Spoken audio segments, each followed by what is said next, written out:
As the species of the Alpha and Beta quadrants developed, they often created governments and militaries to oversee and protect their economic and political interests. Yet as civilizations progressed and interacted, there also grew a need for intelligence agencies to provide vital information about enemies, allies, and even their own people. And so by the 24th century, many of the greatest powers in the region were known to employ clandestine groups such as the Tal Shiar of the Romulan Star Empire, the Obsidian Order of the Cardassian Union, and Klingon intelligence for the Klingon Empire. And while the United Federation of Planets had Starfleet intelligence, they had to abide by a strict legal code and were nowhere near as feared or infamous as the other organizations, which used assassination, torture, kidnapping, and any other means necessary to accomplish their missions. Throughout the region, the United Federation of Planets was known as an alliance of systems based on mutual respect and trust, embracing democracy, equality, and individual freedom, while still working within a responsible and fair legal system. However, in truth, Starfleet, the military and scientific arm of the Federation, had their own secret intelligence operation working entirely in the shadows, able to act outside the law and without oversight, accountable only to themselves. Section 31, as they were known, existed since the founding of Starfleet, getting their name and mandate from Article 14, Section 31 of the Starfleet Charter, which allowed for extreme measures to be taken in times of crisis. They then interpreted this passage to mean they could do whatever was necessary to accomplish their objective without limitations, just like the other known agencies of the region. However, in their own way, Section 31 also believed deeply in the principles of the Federation and did not act out of malice or a need for self-preservation, willing to die for the cause and taking no actions against those who might threaten to expose or work against them, so long as they did not interfere with any active missions. During the mid-22nd century, before the formation of the Federation, Section 31 recruited Malcolm Reed, a promising young Starfleet officer who at first believed he was doing the right thing, but grew uneasy about their methods, attempting to retire in the 2150s, still early on in his career. However, agents of Section 31 were not normally allowed to retire completely, able to be called into active service at any time. Such was the case in 2154, when a high-level operative named Harris contacted Malcolm Reed, who was serving aboard the Starship Enterprise NX-01 under Captain Jonathan Archer. At the time, the Enterprise was investigating the disappearance of Phlox, their highly skilled Denobulan doctor who had been captured by the Klingons so he might develop a cure for a terrible disease that risked spreading throughout the Empire. Harris then explained to Reed that it was in the best interests of the Federation for the Klingons to find the cure in order to ensure the Empire remained stable and did not descend into chaos and war which might spread beyond their borders. Understanding the gravity of the situation, Reed reluctantly agreed to help by slowing down the progress of Captain Archer's investigation, giving Phlox as much time as possible to find a cure. However, Reed was eventually caught and arrested, revealing the true nature of his mission, and so the Enterprise did what they could to help, allowing for Phlox to create the cure that was desperately needed. After this incident, Reed could not abide having his loyalties divided, and so informed Harris he was no longer taking orders from Section 31.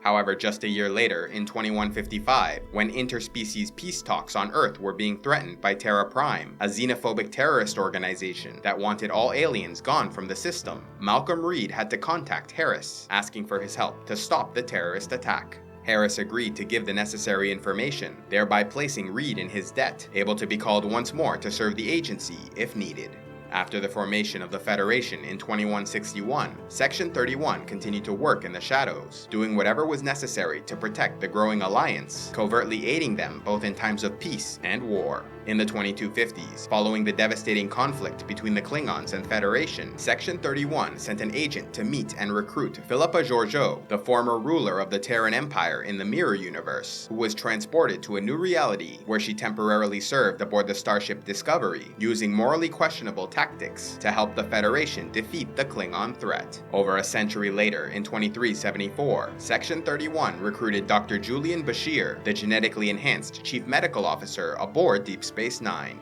In order to ensure his loyalty to the Federation, he underwent intense psychological testing, placed in a situation where he was meant to believe he was a traitor working for the Dominion, the Gamma Quadrant superpower which allied with the Cardassian Union to invade the Alpha Quadrant. However, no matter what was said or how much evidence was given, Bashir refused to believe it and continued to be loyal to the Federation. Passing the test, the Section 31 operative Luther Sloan welcomed Bashir into the organization despite the Doctor's clear objections and concerns. After Sloan departed, Bashir went directly to his commanding officer, Benjamin Sisko, and revealed all that had occurred. Sisko then ordered Bashir to play along with whatever Sloan wanted, so he might become a double agent, learning all he could about this mysterious organization. The following year, with the Dominion War continuing to create chaos in the region, Sloan reappeared to give Bashir his first assignment, sending him to a Federation Romulan conference on Romulus, where he would act as a spy, alongside his Section 31 contact, who posed as a human cartographer named Wendell Greer. Bashir agreed to participate in the mission in order to learn what Section 31 was doing and expose them as an illegal, clandestine organization.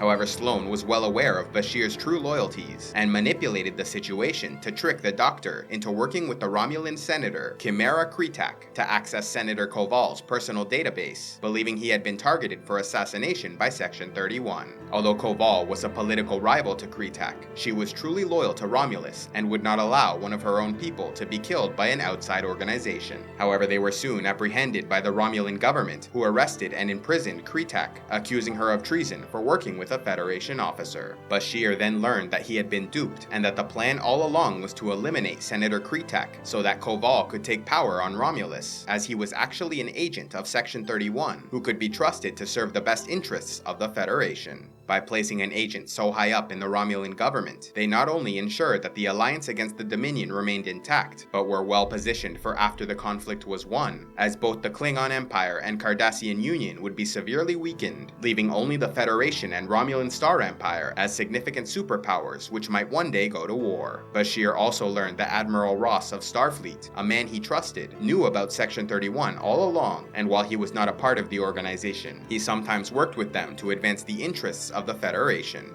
During the final months of the Dominion War, Bashir discovered that Section 31 was behind the morphogenic virus threatening to destroy the Founders, rulers of the Dominion. Although it was the Founders who initiated the war, Bashir could not stand by while the Federation committed genocide against an entire species, and so with the help of his friend, Chief Engineer Miles O'Brien, they extracted the cure from the mind of Luther Sloan, who attempted to kill himself to prevent the information from falling into enemy hands. And while Bashir was successful in his mission, the Federation Council ultimately chose not to give the cure to the Dominion, as they felt it would only strengthen the enemy during a time of war. In the end, this proved to be a wise decision, as Odo, a changeling working with the Federation Alliance, was able to use the cure to negotiate a peace treaty after the Battle of Cardassia, ensuring victory for the Alpha and Beta Quadrant forces.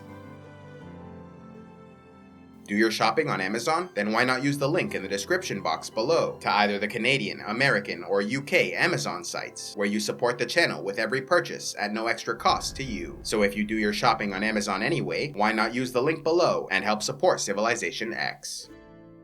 A special thanks to all those who contribute to CivilizationEx, like Sir Cotton, Barachado, Your Cheap Date, and Glegnus, son of Vorin. If you would like to help CivilizationEx, click on the Patreon link, and please be sure to like and subscribe, and click on the links to see more.